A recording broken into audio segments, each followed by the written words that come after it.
जय हिंद साथियों, आप सभी को प्यार भरा नमस्कार। सभी किसान भाइयों को जय जवान जय किसान। साथियों, चूँकि आज किसान दिवस है तो हम सभी सबसे पहले आप सभी अन्नदाता जो भी हैं, जो भी भारत के जो भी किसान हैं, आप सभी को हम किसान दिवस की हार्दिक शुभकामनाएं एवं बधाई देते हैं। साथियों, आप सभी लोग इस बात से परिचित होंगे कि हमारे देश में पूर्व प्रधानमंत्री रह चुके स्वर्गीय चरण सिंह जी के जन्मदिन को किसान दिवस के रूप में मनाया जाता है। चूँकि चौधरी चरण सिंह जी ने मात्र 6 महीने का उनका कार्यकाल था, मात्र 6 महीने देश के प्रधानमंत्री रहे। उसके बावजूद भी उन्होंने किसानों के लिए तमाम सारी योजनाएं लाए। किसानों की दशा और दिशा को सुधारने का उनका बहुत सराहनीय प्रयास रहा और जिसको याद करते हुए उनके जन्मदिन को किसान दिवस के रूप में मनाया जाता है।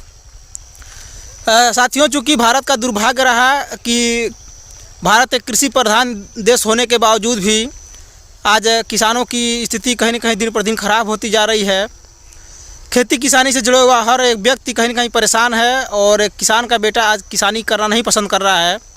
इसका कहीं न कहीं यही कारण है कि खेती किसानी घाटे का सौदा होता जा रहा है, जबकि तमाम जो भी सेक्टर हैं वो फ़ायदेमंद हैं। तमाम बिजनेस का जो एरिया है वो कहीं न कहीं लोग उसे ज़्यादा तवज्जो दे रहे हैं, लेकिन खेती किसानी से आज का जो भी नौजवान है वो कहीं न कहीं दूर भाग रहा है। इसका यही कारण रहा कि जो भी खेती किसानी के लिए जो सरकारों के लिए जो कहीं न कहीं योजनाएं लानी चाहिए थी, आज देख लीजिए भारत मोदी जी भी दावा करते थे और कहते थे कि हम जब 2019 का चुनाव हो रहा था, लोकसभा का चुनाव, तो मोदी जी कहते थे कि हम 2022 तक किसानों की आय दोगुना कर देंगे।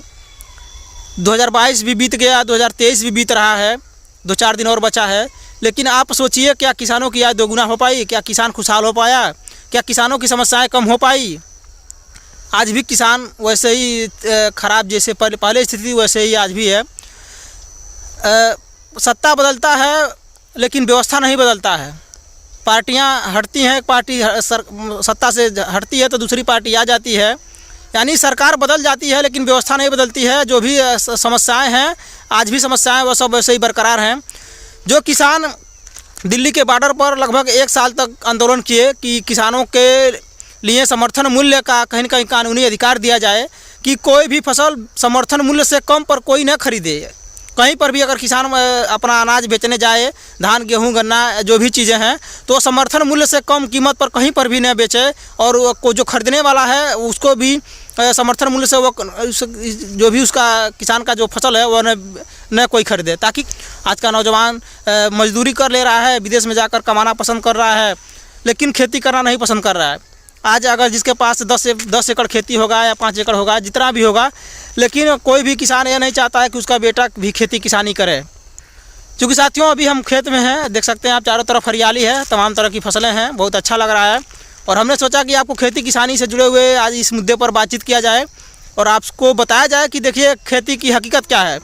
क्योंकि हम भी एक किसान के घर में पैदा हुए हैं, हम भी खेती करते हैं, हमारे पिताजी भी किसान हैं, तो हम जो भी किसानों की स्थिति है उससे रूबरू हैं। हम जानते हैं कि किसान कितना दिक्कत में है, कितना तकलीफ में है, इसलिए हम इस चीज़ पर बात कर रहे हैं। जो खेती नहीं कर रहा है, जो खेती के बारे में नहीं जानता है, वो नहीं जान पाएगा कि किसान आज कितना परेशान है। क्योंकि हम लोग हैं और तमाम लोग, हमारे वीडियो जो भी देखने वाले लोग हैं, लगभग 90% लोग किसान के परिवार में जन्मे हैं, खेती किसानी से जुड़े हुए लोग हैं। तो आपसे आग्रह है कि इस वीडियो को अधिक से अधिक शेयर कीजिए और अपने हक और अधिकार के लिए लड़िए। अगर आप नहीं लड़ सकते हैं तो कोई जो लड़ रहा है, जो बोल रहा है, उसका समर्थन कीजिए, उसके आवाज़ को दूर दूर तक पहुंचाइए, ताकि हमारे और आपके जो भी दिक्कतें हैं उन दिक्कतों को दूर किया जाए। कुछ किसान साथी लोग भी हैं, चूँकि हम खेत में हैं तो तमाम किसान साथी लोग भी खेत में हैं, उनसे भी हम जानने का प्रयास करते हैं कि आज उनके जीवन में क्या बदलाव हुआ। और आज किसान दिवस है तो किसानों से ही बातचीत किया जाएगा। वीडियो में बने रहिएगा, देखिएगा, बहुत बेहतरीन आज का यह वीडियो होने वाला है। तो साथियों, आप देख सकते हैं चारों तरफ हरियाली आपको दिखाई दे रही है। खेती किसानी मतलब इधर दिखाई दे रहा होगा, देखिए इधर सरसों है, अभी पक गया है सरसों। इधर एक भाई साहब आ रहे हैं, थोड़ा इनसे भी हम बातचीत करेंगे, क्योंकि ये भी खेती किसानी करते हैं। भैया मनोज भैया, और का हाल भैया? ये बताइए, आज किसान दिवस है, आपको पता था कि आज किसान दिवस है? नहीं पता था। क्योंकि अगर सत्ता में जो बैठे लोग हैं, जो मीडिया है, अगर वो इस चीज़ को प्रसारित करता, हर घर तक पहुंचाने का प्रयास करते लोग किसान दिवस है, तो बहुत सारे लोग जानते। क्योंकि आज देश की बहुसंख्यक लोग किसान हैं, लेकिन उनको यह नहीं पता है कि आज किसान दिवस है। अगर उनको ये पता चल जाएगा कि आज किसान दिवस है तो कहीं न कहीं वो अपने हक और अधिकार की बात करेंगे, अपने हक और अधिकार के विषय में नियम कानून बनाने की बात करेंगे। सत्ता पर दबाव पड़ेगा तो कहीं न कहीं सत्ता इस चीज़ को नहीं चाहती कि लोग अपने हक और अधिकारों के लिए बात करें। चलिए ठीक है, नहीं पता कोई बात नहीं, लेकिन चूँकि आप भी खेती किसानी करते हैं नहीं करते हैं? फसल उगाते हैं, पिताजी भी फसल उगाते थे, खेती करते थे, और गांव में अधिकतर लोग कहीं ना कहीं खेती से जुड़े हुए हैं। ये बताइए, मोदी जी कहते थे 2022 तक किसानों की आय दोगुना हो जाएगी, आप भी खेती करते हैं, सही सही ईमानदारी से बताइएगा कि आप खेती में आपकी आय दोगुना होगी कि नहीं हो गई? नहीं, तो दोगुना नहीं हुई, बशर्ते और तमाम दिक्कतें पैदा हो गई होंगी। आय एक तरह से देखा जाए तो घटा है पहले के हिसाब से, जिस अनुपात में और सब चीज़ों का दाम बढ़ रहा है, महंगाई बढ़ रहा है, क्या उस हिसाब से फसलों का जो रेट है वो बढ़ रहा है? नहीं बढ़ रहा है। तो आपके समझ में क्या क्या दिक्कतें आती हैं खेती करने में, थोड़ा बताइए, दो चार जो भी। जैसे मान लीजिए जुताई है, हाँ, वो भी रेट बढ़ा, यानी डीजल पेट्रोल का दाम बढ़ गया तो रेट स्वाभाविक है, जुताई का भी रेट बढ़ेगा। और इसके बाद क्या? खाद है, मजदूरी है, देखा जाए सिंचाई का भी रेट, जब डीजल का रेट बढ़ेगा तो सिंचाई का भी रेट बढ़ेगा, लागत बढ़ता जाएगा, उसको ढुलाई का भी लागत बढ़ता जाएगा। तो इस तरह से देखिए साथियों, यही हकीकत है हमारे इस भारत की कि महंगाई का जो दर है, जो जिस हिसाब से डीजल पेट्रोल या जो भी चीज़ें महंगी हो रही हैं, उस हिसाब से खेती का जो आपका जो अनाज है वो नहीं महंगा हो रहा है। समर्थन मूल्य पर योगी जी दावा करते थे कि हमारी सरकार बनाइए, भाजपा की सरकार बनाइए, 1-1 किलो समर्थन मूल्य पर अनाज खरीदा जाएगा। लेकिन आज समर्थन मूल्य की क्या हकीकत है समाज में, तड़प बताइए। समर्थन मूल्य पर आप अपना धान गेहूँ बेच पाते हैं? नहीं, हम कहाँ बेच पाते हैं। जो बेचता है वही क्या बोला जाता है कि कहीं न कहीं समर्थन जो सरकारी जो गल्ले हाँ, वही लोग इसका लाभ ले पाते हैं, आम किसान इसका लाभ नहीं ले पाता है। किसान कहाँ ले पाते हैं? क्योंकि 1-2 महीने के बाद खरीदा जाएगा और किसान को तत्काल जरूरत रहता है पैसे की, तो सरकार व्यवस्था पैसा की करेगी नहीं। और चूँकि इतना संपन्न किसान तो है नहीं, आर्थिक रूप से कमजोर है, किसान को कहाँ लाभ मिलता है? किसान को नहीं लाभ मिल पाता है। तो आज भी तो कहीं ना कहीं तमाम समस्याएं से आज लोग ग्रसित हैं, इसे देखा जाए तो। और एक युवा पीढ़ी से अगर पूछा जाए कि ये बताओ कि बड़े होकर क्या करना चाहोगे, तो कोई कहेगा कि हम खेती करना चाहेंगे। नहीं, खेती बाड़ी धीरे धीरे लोग छोड़ रहे हैं, रुचि नहीं है। अगर ऐसे ही लोग खेती छोड़ते रहे तो भविष्य के लिए संकट नहीं उत्पन्न हो जाएगा, देखा जाए तो। क्योंकि आपके पास कितना धन रुपया पैसा बोल रहे हैं और अनाज नहीं रहे तो आदमी जी पाएगा बिना भोजन के। तो ये सब तमाम दिक्कतें नौजवान साथी हैं और तमाम जो भी नौजवान लोग हैं जिनसे भी अगर जो वीडियो देख रहे हैं शायद वो भी नहीं कहेंगे कि हम खेती करेंगे, क्योंकि वे भी इस चीज़ से रूबरू होंगे। तो इस तरह से और भी कुछ लोग हैं साथियों, चलते हैं उनसे भी थोड़ा बातचीत कराते हैं। और यही हम सोचे हैं थोड़ा, चूँकि हम कहेंगे तो उतना लोगों को प्रभावित नहीं करेगा, चूँकि लोग कहेंगे कि यह वीडियो अक्सर इस तरह से बनाते रहते हैं। लेकिन एक किसान साथी खेत में हैं, थोड़ा इनसे भी बातचीत करेंगे। और देखिए कहीं कहीं बुजुर्ग हो गए हैं खेती किसानी करते करते, देखिए खेत में हम आए हैं और इनसे मुलाकात हो गई। तो नमस्कार।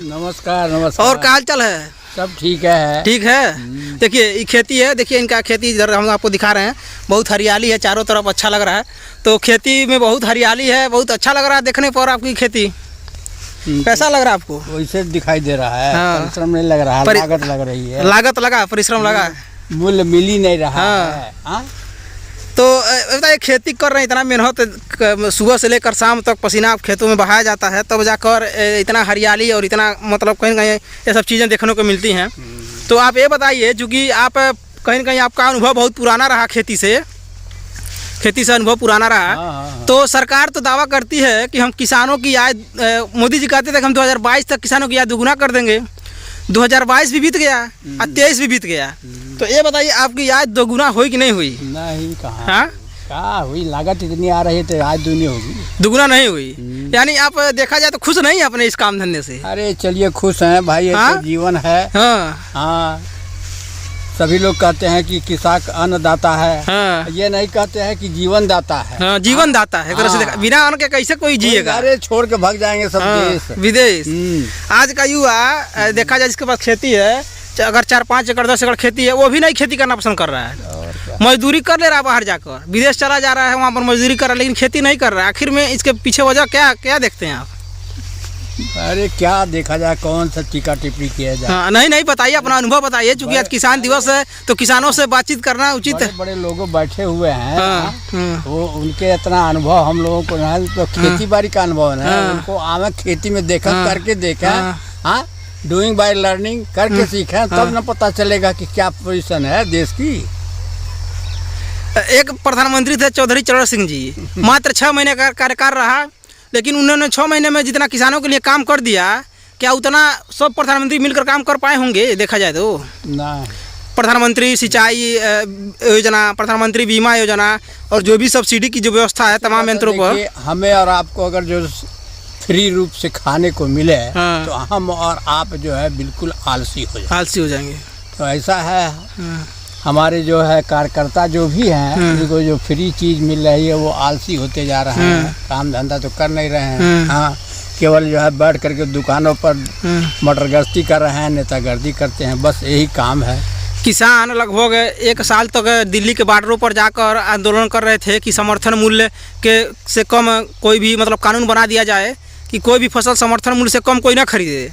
सरकार ने दावा किया था कि हम कानून जल्द से जल्द बनाएंगे, लेकिन अब तक वो कानून नहीं बन पाया। 2023 भी समाप्त हो गया। तो जब किसान अपने हक और अधिकार के लिए लड़ता है तो उसे आतंकवादी बोला जाता है, नक्सलवादी बोला जाता है। तैयार हो जाती है तो हम और आप उसको बेचने के लिए सिवा जो है व्यापारियों से कोई संपर्क नहीं हो पाता, और वही जो है जो मनचाहा दाम दे करके और हमारे उत्पादन को जो खरीद लेते हैं। हम लोग मजबूर है आदमी उतना कहीं ना कहीं आर्थिक रूप से किसान उतना मजबूत तो होता नहीं है, उसके पास इतना पैसा कि 2 महीने 4 महीने तक अपने अनाज को रख पाएगा। और कर्ज लेना, उस पर ब्याज नहीं लगता है। मान लीजिए हम कर्ज न दे पाओ तो धीरे धीरे बढ़ता ही जाएगा, घटेगा नहीं वो। पहले सरकारें सब्सिडी पर बीज उपलब्ध कराती थी, दवा उपलब्ध कराती थी, लेकिन आज देखा जाए तो आज कहाँ मिल पाता है सब्सिडी पर दवा। अगर दुकान से न कोई खरीदे प्राइवेट तो खेती नहीं लग पाएगा। दुकानों पर दवाएं भी तो सब नकली हैं। वो भी नकली दवा दे रही हैं, उसका रेट ज़्यादा है और दवाएं कहीं शोषण हो जा रहा है किसानों।